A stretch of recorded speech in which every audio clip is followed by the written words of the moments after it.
Assalamu alaikum, chers frères et sœurs.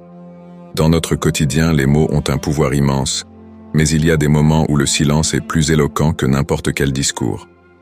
Le silence, en islam, n'est pas simplement l'absence de parole, mais un acte réfléchi et spirituel qui peut protéger, guider et élever l'âme. Dans cette vidéo, nous allons explorer 5 situations clés où un musulman doit impérativement choisir le silence. Nous verrons comment cette pratique, loin d'être une faiblesse, renforce la foi, préserve la dignité et favorise la réflexion intérieure. Avant de commencer cette vidéo, je vous invite à vous abonner à notre chaîne et d'activer la cloche de notification pour rester informé de nos prochaines publications sur la foi islamique. Merci et bonne vidéo. Avant de commencer, je voulais vous dire qu'il y a quelque chose de vraiment spécial à la fin de cette vidéo. Si vous avez des questions ou des commentaires en cours de route, n'hésitez pas à les laisser en bas. J'adore avoir vos retours. Allons-y. Rester silencieux au bon moment peut être la clé pour éviter les erreurs, respecter les autres et se rapprocher d'Allah.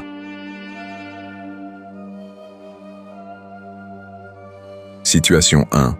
Lors des disputes et des conflits. Explication. Les disputes et les conflits sont des situations où les émotions prennent souvent le dessus, menant à des paroles blessantes et irréfléchies. En islam, il est vivement recommandé de rester silencieux dans ces moments-là pour éviter de dire des choses que l'on pourrait regretter plus tard. En intervenant dans une dispute, il y a un risque de renforcer le conflit plutôt que de le résoudre.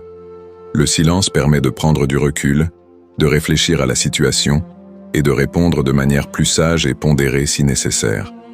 En outre, rester silencieux peut désamorcer une situation tendue, évitant ainsi que le conflit ne s'envenime.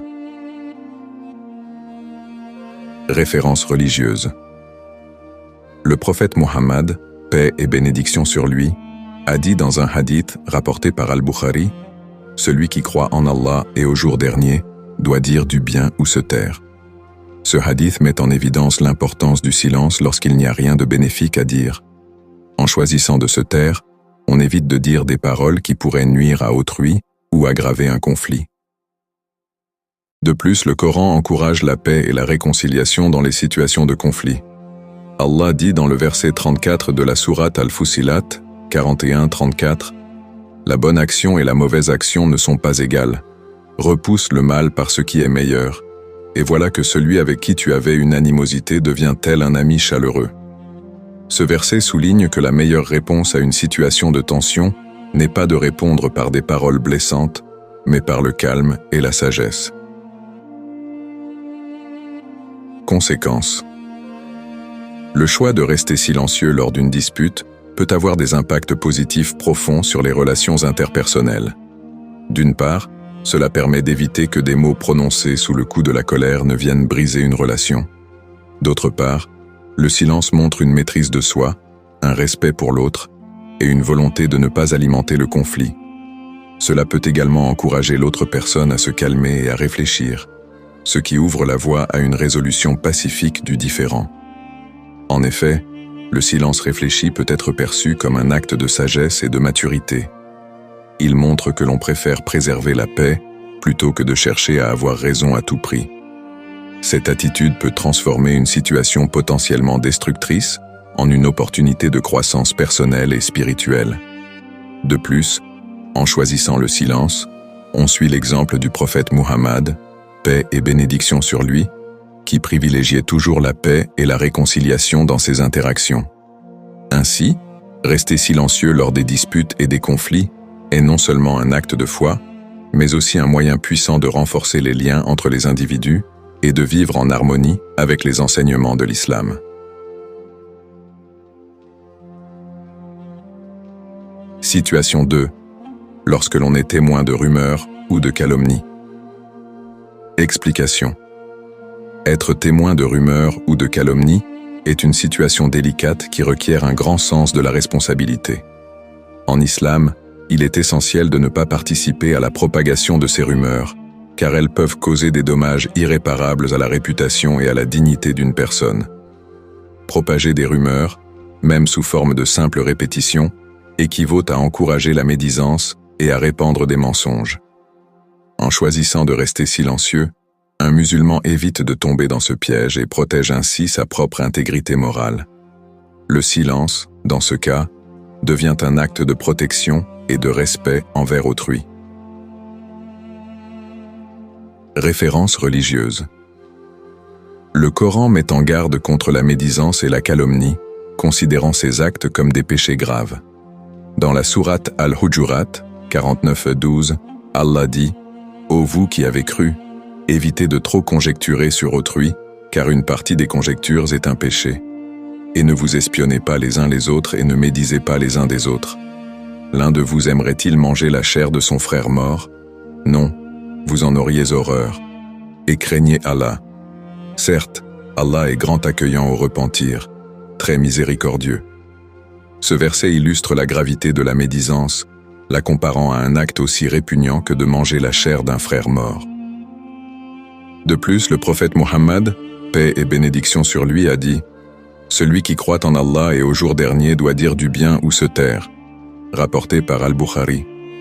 Ce hadith renforce l'idée que si l'on n'a rien de positif ou de constructif à dire, il est préférable de se taire, particulièrement lorsqu'il s'agit de parler des autres en leur absence. Conséquences. Les rumeurs et les calomnies ont des effets dévastateurs sur la communauté. Elles sèment la discorde, détruisent la confiance entre les individus et peuvent même briser des familles et des amitiés. Lorsqu'une rumeur est propagée, elle peut prendre des proportions incontrôlables, causant ainsi du tort non seulement à la personne visée, mais aussi à l'ensemble de la communauté. La méfiance s'installe, les liens se dégradent, et l'unité de la communauté est mise en péril. En choisissant de rester silencieux et de ne pas participer à la propagation des rumeurs, un musulman contribue à maintenir la paix et l'harmonie au sein de la communauté. Il protège non seulement la dignité de la personne visée, mais aussi celle de l'ensemble de la communauté. De plus, le silence peut inspirer les autres à réfléchir avant de parler, créant ainsi un environnement où la parole est mesurée et respectueuse. Ne pas répandre de rumeurs, c'est aussi un moyen de se protéger soi-même. En effet, celui qui se livre à la calomnie et à la médisance s'expose à la colère d'Allah et à des conséquences négatives dans l'au-delà. Le silence, dans ce cas, est une forme de purification de l'âme et de préservation de sa foi. En refusant de participer à la diffusion de rumeurs, un musulman montre son engagement envers les valeurs islamiques de vérité, de justice et de respect pour autrui. Ainsi, rester silencieux lorsque l'on est témoin de rumeurs ou de calomnies est un acte de grande sagesse et de foi. C'est une manière de protéger la communauté, de préserver la dignité des individus et de vivre en accord avec les enseignements du Coran et du prophète Muhammad, paix et bénédiction sur lui.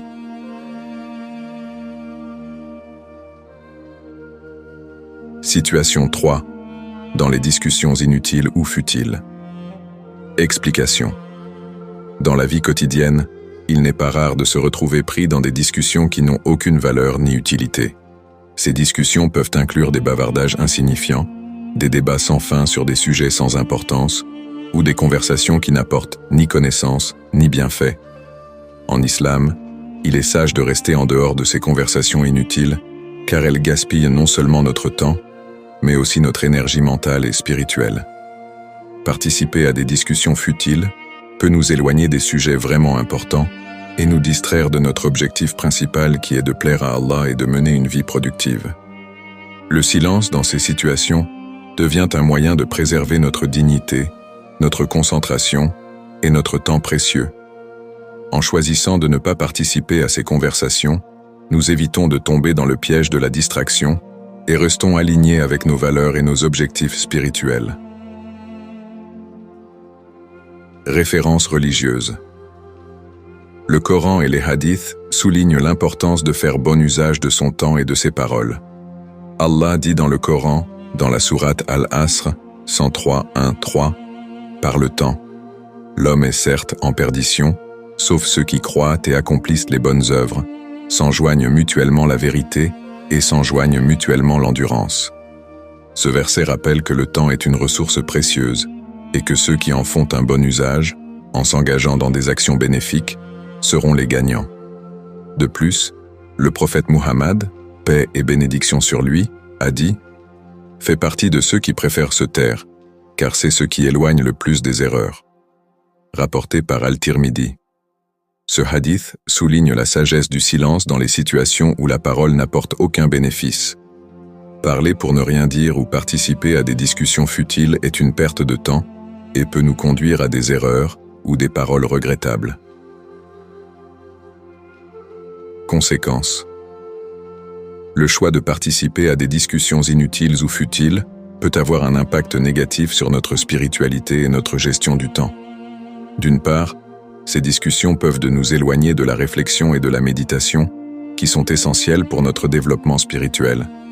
Elles peuvent également nous amener à parler sans réfléchir, ce qui peut parfois mener à des paroles blessantes ou irréfléchies.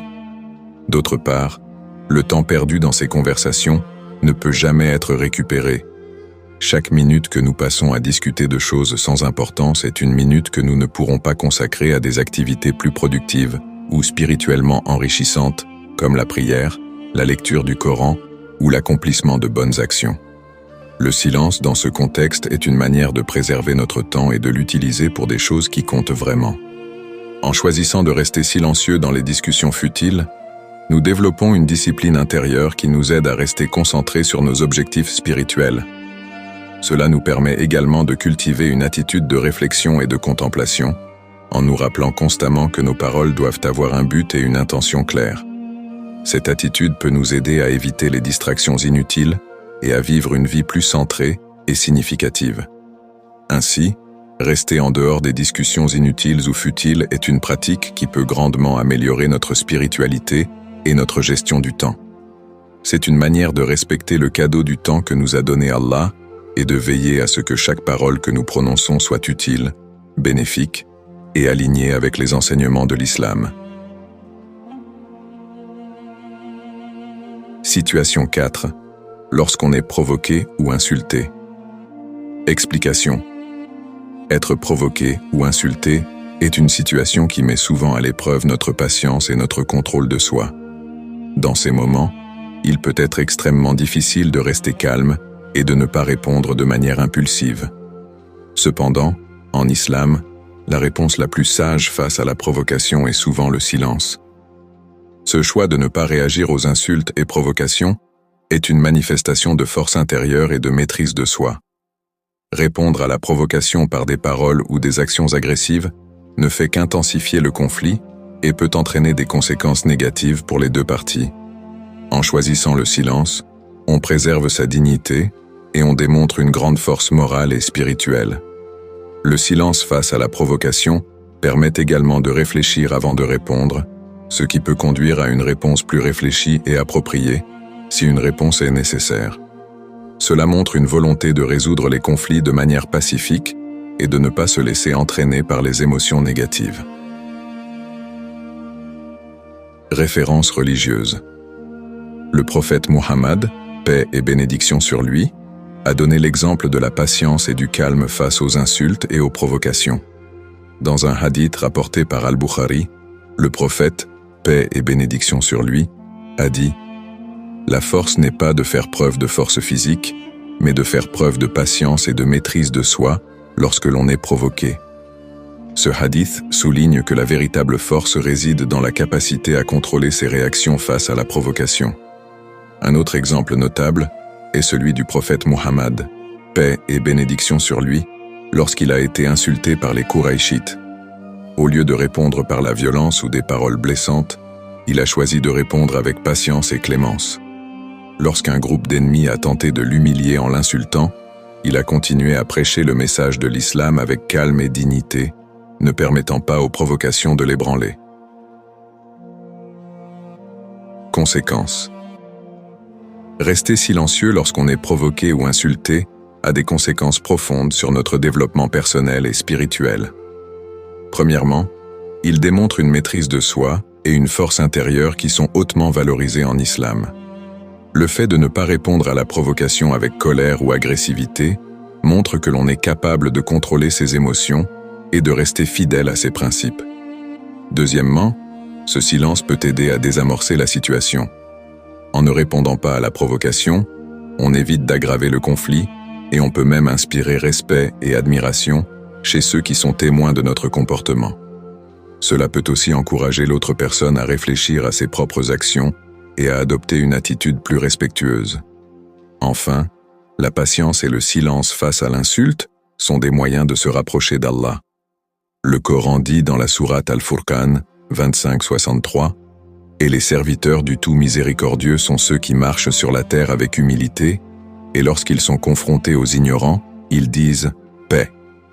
Ce verset montre que les serviteurs d'Allah font preuve d'humilité et de paix, même lorsqu'ils sont insultés ou provoqués, suivant ainsi l'exemple du prophète Muhammad, paix et bénédiction sur lui. En somme, rester silencieux lorsqu'on est provoqué ou insulté est un acte de grande sagesse et de force intérieure. Cela démontre une maîtrise de soi, une patience admirable et un engagement envers les principes islamiques de paix et de respect. C'est une manière puissante de montrer que l'on est au-dessus des provocations et de renforcer sa propre dignité et celle de la communauté. Situation 5. Lorsque l'on est confronté à des opinions divergentes. Explication. Lorsque nous sommes confrontés à des opinions divergentes, il peut être tentant de défendre notre propre point de vue avec force. Cependant, il est souvent plus sage de choisir d'écouter attentivement plutôt que de parler immédiatement. En islam, écouter activement et respecter les opinions des autres sont des comportements valorisés qui favorisent un dialogue constructif et une meilleure compréhension mutuelle. Au lieu de répondre de manière impulsive ou de chercher à imposer notre opinion, prendre le temps d'écouter permet d'aborder la discussion avec une attitude ouverte et respectueuse. Cela peut aider à clarifier les malentendus, à réduire les tensions et à trouver des terrains d'entente. Références religieuses. Le Coran encourage l'écoute active et le respect des opinions. Dans la sourate An-Nisa 4:59, Allah dit « Ô vous qui avez cru, obéissez à Allah et obéissez aux messagers et à ceux d'entre vous qui détiennent l'autorité. Si vous vous disputez en quelque chose, renvoyez-le à Allah et aux messagers, si vous croyez en Allah et au jour dernier. » Ce verset montre que les disputes doivent être résolues avec respect et en cherchant des solutions en accord avec les principes islamiques, plutôt que par confrontation. Le prophète Muhammad, paix et bénédiction sur lui, a également donné l'exemple en matière d'écoute et de respect des opinions. Dans un hadith rapporté par Al-Bukhari, le prophète, paix et bénédiction sur lui, a dit « Celui qui n'a pas de patience avec les autres, il n'est pas patient avec lui-même. » Ce hadith souligne l'importance de la patience et de l'écoute dans les interactions avec les autres, même lorsqu'il y a des divergences d'opinion. Conséquences. Lorsque nous choisissons d'écouter plutôt que de parler face à des opinions divergentes, nous favorisons un dialogue constructif et respectueux. Cette attitude permet d'éviter les conflits inutiles et de créer un environnement où chacun se sent entendu et respecté. En écoutant activement, nous pouvons mieux comprendre les perspectives des autres, ce qui peut conduire à des discussions plus enrichissantes et à la résolution de problèmes de manière collaborative. De plus, cette approche contribue à développer des relations plus solides et harmonieuses. En montrant du respect pour les opinions des autres, même si nous ne sommes pas d'accord, nous créons un climat de confiance et de compréhension mutuelle. Cela peut également encourager les autres à adopter une attitude similaire et à participer à des discussions plus équilibrées et productives. En choisissant d'écouter plutôt que de répondre de manière hâtive, nous faisons preuve de maturité et de sagesse. Nous montrons que nous sommes ouverts au dialogue et prêts à considérer des points de vue différents, ce qui est essentiel pour la croissance personnelle et spirituelle. Cette attitude peut également inspirer les autres à faire preuve de la même ouverture d'esprit et de respect, renforçant ainsi les liens au sein de la communauté. En somme, rester silencieux lorsque l'on est confronté à des opinions divergentes est une démarche qui favorise la compréhension et le respect mutuel. C'est une manière de montrer que nous valorisons les contributions des autres et que nous sommes prêts à travailler ensemble pour trouver des solutions communes. Ce comportement est non seulement bénéfique pour les relations interpersonnelles, mais aussi en accord avec les enseignements islamiques sur le respect et l'écoute.